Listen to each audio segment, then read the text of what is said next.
Então, 5 erros na interpretação dos exames microbiológicos. Então, a primeira coisa que o microbiologista precisa quando chega, né, um exame para ser analisado. Então, faça a semeadura nos meios de cultura e aí, pós 24 horas, a gente faz a primeira análise nessa placa de meio de cultura.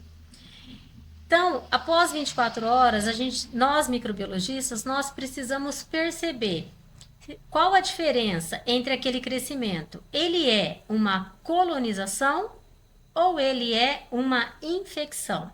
Por quê?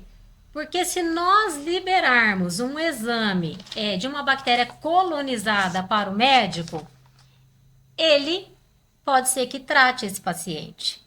Eu costumo brincar com os meus alunos, né? Eu sou professora, dou aula para medicina, que os médicos, eles são uma enciclopédia ambulante, porque eles precisam saber a medicina, a matéria deles, eles precisam saber um pouquinho da enfermagem, da nutrição, do fisioterapeuta e do laboratório.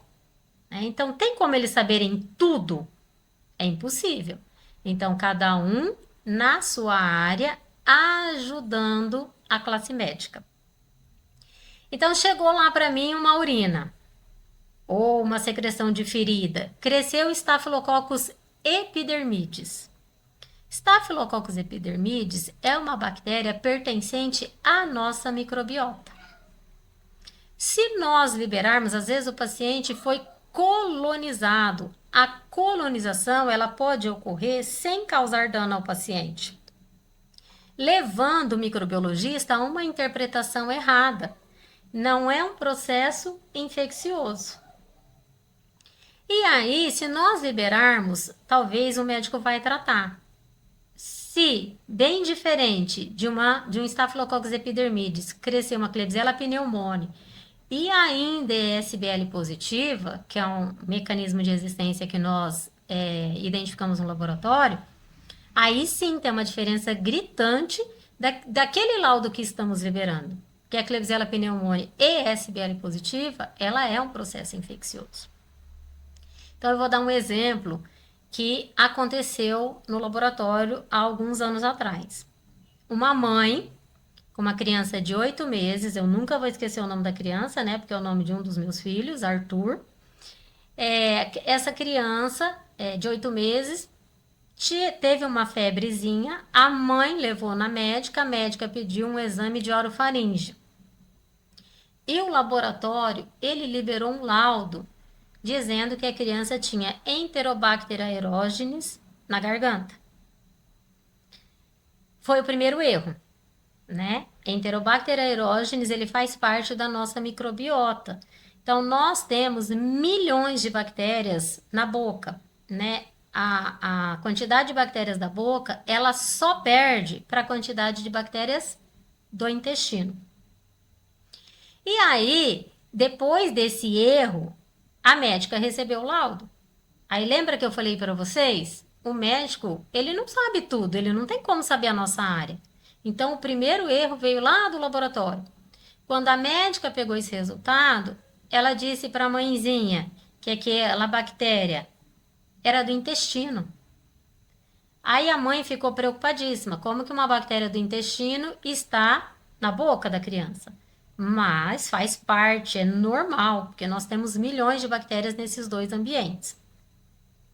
Só que daí a médica tratou. E ela não era tratável. Lembra, o primeiro erro veio do laboratório. Por que ela não é tratável? Porque ali faz parte da colonização. Nós somos colonizados por bactérias. Certo? Então foi o primeiro erro, liberado pelo laboratório. O segundo erro, às vezes cresce um monte de bactéria, né? Então até coloquei aqui na primeira placa, cresceu um monte de bactéria. Aquilo ali é um contaminante. O que mais acontece às vezes no laboratório, né? Que nós precisamos ligar para o médico, nós precisamos entender se esse paciente está hospitalizado ou esteve hospitalizado. Nós precisamos saber se esse paciente ele tem alguma patologia relacionado àquela bactéria que foi isolada. Vou dar um exemplo, uma Pseudomonas aeruginosa. Porque não é comum as pessoas terem infecção por Pseudomonas aeruginosa. Ela é uma bactéria hospitalar. Então, ela pode ser um contaminante mesmo sendo uma Pseudomonas aeruginosa, que é uma bactéria grave? Pode. Então, nós sempre temos que associar a clínica do paciente. Então, nós já falamos isso na live passada, né? Na live de terça-feira. E nunca esquecermos a teoria de Cook. O que a teoria de Cook de 1876 dizia? É que um determinado micro-organismo, ele sempre vai estar associado a uma patologia. Né? Então, qual bactéria é importante na orofaringe? São apenas duas. Então, aquele Enterobacter aeruginosa liberado pelo laboratório, ele era um contaminante, né? Ou ele era uma colonização do paciente. O paciente não estava com um processo infeccioso. Agora, nós liberamos uma E. coli na urina. 80% da minha rotina é Escherichia coli. Né? Então, uma E. coli na urina, uma E. coli, dependendo do local que ela se encontra, ela é patogênica. Uma E. coli no intestino, ela já não é patogênica, ela é colonização. Também não é um contaminante, é uma colonização. Então, nós precisamos ter muita clareza o que é colonização, o que é contaminante, o que é patógeno, certo? Outro erro, né? A interpretação inadequada dos resultados quantitativos. Nós temos alguns resultados no laboratório que eles são quantitativos, né, pessoal? Então, às vezes eu vou estar olhando aqui para o meu lado direito por conta do Instagram, por conta do YouTube, por conta das mensagens aqui, dos comentários, que eu preciso verificar se vocês estão mandando alguma coisa, tá? Então, alguns exames, eles são quantitativos. Esses exames quantitativos, eles têm valores que são importantes e eles têm valores que não têm importância. Mas como eu vou saber? Né? Às vezes, nós liberamos esse resultado e o médico que resolve. Por que o médico que resolve? Porque é ele que está diante do paciente.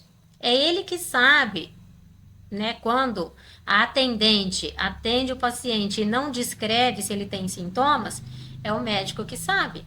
Então, é muito importante também sempre a recepcionista do laboratório colocar essas informações. Nós sempre precisamos ter as informações adequadas sobre os sintomas do paciente, né? Então, alguns exames, eles são quantitativos. Por exemplo, um exame de urina, né? Se crescer até 10.000 colônias, unidades formadoras de colônia por ml, pode ser um provável contaminante e ele está ali, ele cresceu. Se você não sabe fazer essa interpretação, pode ser que você libere esse resultado como positivo. Aí vamos lá, o médico que vai resolver se vai tratar ou não. Né? Se crescer de 10.000 até 100.000, é uma provável infecção. Então, o médico, mais uma vez, vai resolver. O paciente tem sintomas? É assintomático? E mais de 100.000 colônias é infecção.